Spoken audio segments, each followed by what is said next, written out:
Pandian store சீரியலில் today எபிசோடில் இந்த சைடு கோமதி இருந்துட்டு என்னங்க இவன் எவ்வளோ சொல்லியும் கேட்காம மறுபடியும் டிவோர்ஸ் கேட்குறந்தாங்க சொன்னான்.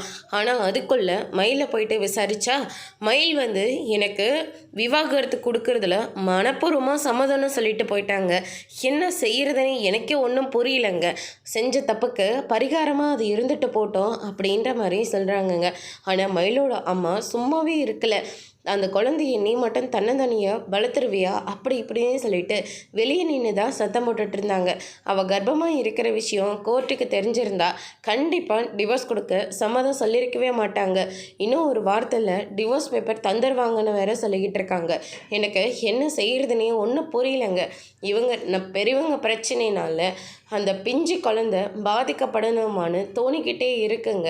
ரொம்பவே கஷ்டமாக இருக்குது அப்படின்ற மாதிரி சொல்கிறாங்க. நீயும் நானும் கஷ்டப்பட்டு என்ன பண்ண முடியும்? வாழ்கிறத அவங்க வாழ்க்கையை முடிக்கணும்னு நினைக்கிறத அவங்க ரெண்டு பேரும். அது நடுவில் நம்ம என்ன பண்ண முடியும் அப்படின்னு சொல்லிட்டு பாண்டியன் ஒரு பக்கம் சொல்லிட்டு இருக்காரு. அதுக்கடுத்து தான் இந்த சைடு நம்ம பாக்கியம் இருந்துட்டு மயிலை பிடிச்சி பயங்கரமாக திட்டிக்கிட்டு இருக்காங்க. இது என்னோட வாழ்க்கை, நான் சரியாகத்தான் முடிவு எடுத்திருக்கேன், நீங்கள் கொஞ்சம் நேரம் அமைதியாக இருங்க அப்படின்ற மாதிரி சொல்கிறாங்க.